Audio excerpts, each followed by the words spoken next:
بسم اللہ الرحمن الرحیم۔ السلام علیکم ناظرین، حاضر خدمت ہیں ایک نئی ویڈیو کے ساتھ۔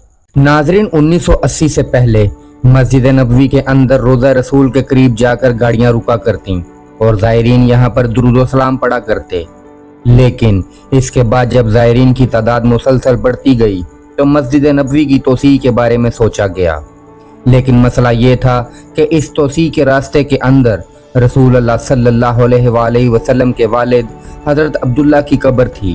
ویسے تو حضرت عبداللہ کا تعلق مکہ سے تھا، لیکن آپ کا سسرال یعنی رسول اللہ صلی اللہ علیہ وآلہ وسلم کی والدہ کا تعلق مدینہ سے تھا۔ حضرت بی بی آمنہ کا تعلق کیونکہ مدینہ سے تھا تو اس حساب سے وہ رسول اللہ صلی اللہ علیہ وآلہ وسلم کا ننیال تھا، جبکہ ددیال مکہ کے اندر موجود تھا۔ اپنی وفات کے وقت وہ مدینہ کے اندر یعنی اپنے سسرال میں موجود تھے اور بہت ہی کم عمر کے اندر تقریباً 18 سے 20 سال کی عمر کے اندر ہی آپ کا انتقال ہو گیا۔ اسی جگہ پر آپ کی قبر بنا دی گئی۔ 1980 کے دوران پہلی مرتبہ آپ کی قبر کشائی کا فیصلہ کیا گیا تاکہ آپ کو جنت البقیع کے اندر شفٹ کیا جا سکے، اور اس وقت تک آپ کی وفات کو تقریباً 1400 سال گزر چکے تھے۔ حضرت عبداللہ کیونکہ اس کائنات کے عظیم ترین ہستی نبی پاک صلی اللہ علیہ وآلہ وسلم کے والد ہیں اور انتہائی قابل احترام ہیں، لہٰذا کسی بھی عام شخص یا گورکن کے بجائے نسل در نسل روضہ رسول کی صفائی کرنے والے لوگوں کو، جو کہ حضرت بلال حبشی کی نسل سے ہیں، ان کو کہا گیا کہ وہ قبر کشائی کی شروعات کریں، لہٰذا ایسا ہی کیا گیا۔ لیکن اس دوران جو منظر دیکھا گیا وہ انتہائی حیران کن تھا، اور کسی کو امید نہیں تھی کہ 1400 سال گزرنے کے بعد وہ قبر سے ایک شخص کی لاش کو ایسے زندہ نکلتا دیکھیں گے جیسے ابھی ان کا انتقال ہوا ہو۔ 1400 سال گزرنے کے بعد بھی حضرت عبداللہ کی لاش، آپ کا جسم بالکل صحیح سلامت تھا۔ آپ کفن کے اندر لپٹے تھے، جسم پر گوشت موجود تھا اور جسم پر بال اور ناخن تک سلامت تھے، اور ایک خوبصورت سی خوشبو ہر کسی نے آس پاس قبر کے پاس سے محسوس کی۔ خوش نصیب لوگوں کے اندر موجود کئی لوگ جو اس قبر کشائی کے وقت وہاں پر موجود تھے، کئی لوگ آج بھی زندہ ہیں اور اس واقعے کے گواہ ہیں۔ ان لوگوں نے اپنی آنکھوں سے اس دوبارہ تدفین کا منظر دیکھا، اور اس دور کے اندر کیمرہ تو موجود تھا لیکن اس کا استعمال عام نہیں ہوا تھا، لہذا اس منظر کو کیمرے کے اندر محفوظ نہیں کیا جا سکا۔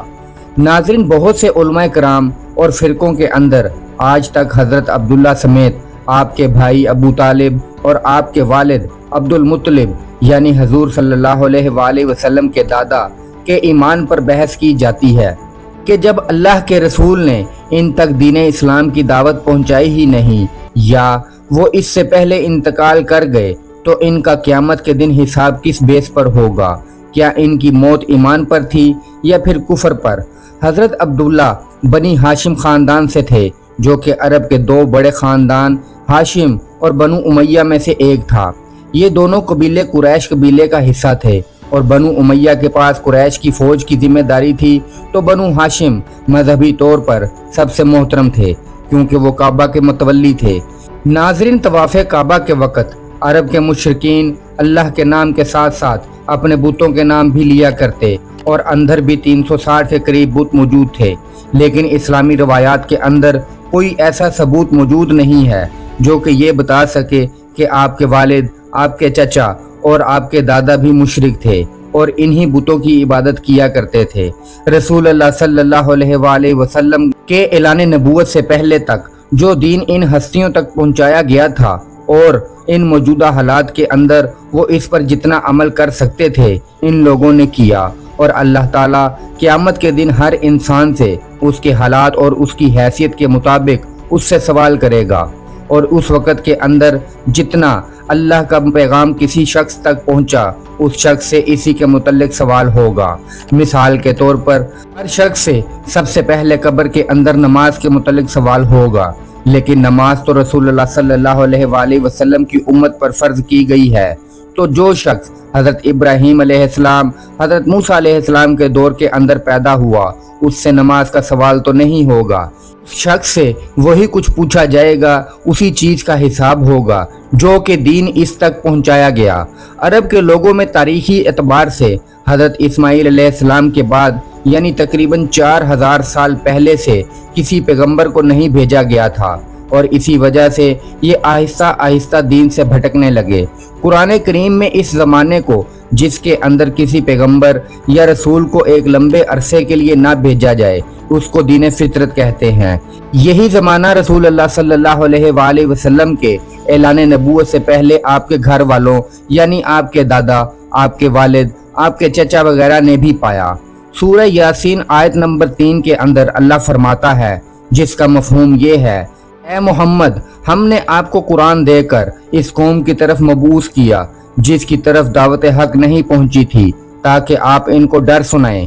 इस आयत मुबारका में वाज़ेह तौर पर अरब के लोगों का दीन फितरत पर होना साबित है, लेकिन इस दावे के बाद जिसने इनकार किया वो काफिर कहलाएगा।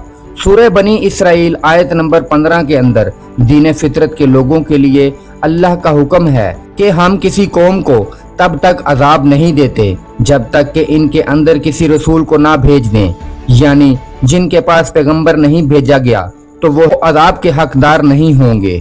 लिहाजा रसूल अल्लाह सल्लल्लाहु अलैहि वसल्लम के वालिद, वालिदा और आपके घर के लोग इस तमाम आजमाइश और इम्तिहान से आज़ाद हैं। सही मुस्लिम की एक हदीस है जिसके अंदर बयान होता है कि अल्लाह के रसूल सल्लल्लाहु अलैहि वसल्लम के पास एक शख्स आया और आपसे सवाल किया कि ए अल्लाह के रसूल, मेरे वालिद वफात पा चुके हैं, वो इस वक्त कहाँ हैं? आप सल्लल्लाहु अलैहि वसल्लम ने जवाब दिया कि वो आग में हैं यानी जहन्नम में। ये सुनकर ये शख्स गमगीन होकर जाने लगा तो आप सल्लल्लाहु अलैहि वसल्लम ने इसे अपने पास बुलाया और फरमाया कि तेरा वालिद और मेरे वालिद दोनों जहन्नुम के अंदर हैं यानी आग में हैं।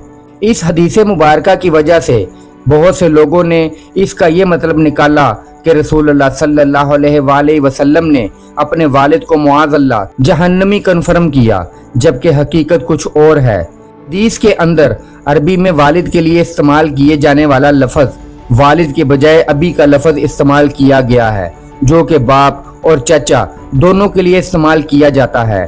लेकिन यहाँ पर आप सल्लल्लाहु अलैहि वसल्लम अपने चचा अबू लहब का जिक्र कर रहे थे, जो कि हमेशा आप सल्लल्लाहु अलैहि वसल्लम का दुश्मन रहा। अरबी ज़बान के अंदर चचा को भी बाप की तरह बुलाया जाता है, लेकिन जहाँ पर ख़ास तौर पर वालिद का लफ्ज़ आ जाए वहाँ पर इससे मुराद सिर्फ वालिद लिया जाता है यानी बायोलॉजिकल फादर। एक और हदीस मुबारका के अंदर हजरत उमर को मुखातिब करके आप सल्लल्लाहु अलैहि वसल्लम ने फरमाया कि ए उमर, चचा भी बाप की तरह होता है और मेरे चचा अब्बास की ज़कात भी मेरे ज़िम्मे है। इस हदीस के अरबी अल्फाज के अंदर भी अबी का लफ्ज़ इस्तेमाल किया गया है, जिसका मतलब है कि चचा। लिहाजा रसूलुल्लाह सल्लल्लाहु अलैहि वसल्लम के वालिदैन और आपके घर वालों के ईमान और कुफर का फैसला हमें अल्लाह के हुक्म और कुरान के मुताबिक करना चाहिए। और जब अल्लाह फरमाता है कि मैंने इनको बख्श दिया तो इस मामले में हमारी बहस करने की क्या औकात है। लिहाजा हमें इस मामले पर खामोश ही रहना चाहिए। इसकी बजाय हमें अपने ईमान की फिक्र करनी चाहिए, जिस मकसद के लिए हमें दुनिया में भेजा गया। अल्लाह ताला हमें समझने की और नेक अमल करने की तौफीक अता फरमाए और अल्लाह पाक हम सबको कुरान पढ़ने और इस पर अमल करने की भी तौफीक अता फरमाए। अल्लाह पाक से दुआ है कि अल्लाह पाक हमें ईमान वाली ज़िंदगी अता फरमाए और ईमान पर ही मौत नसीब फरमाए और मरने से पहले आखिरत की तैयारी करने की भी तौफीक अता फरमाए। नाज़रीन, ये थी हमारी आज की वीडियो। इसे अपने दोस्तों के साथ ज़रूर शेयर कीजिएगा। उम्मीद करते हैं कि आपको हमारी ये वीडियो ज़रूर पसंद आई होगी। वीडियो पसंद आने की सूरत में लाइक कीजिए, शेयर कीजिए और हमारे चैनल को सब्सक्राइब करना ना भूलिएगा। अल्लाह आप सब लोगों का हामी व मददगार हो। आमीन।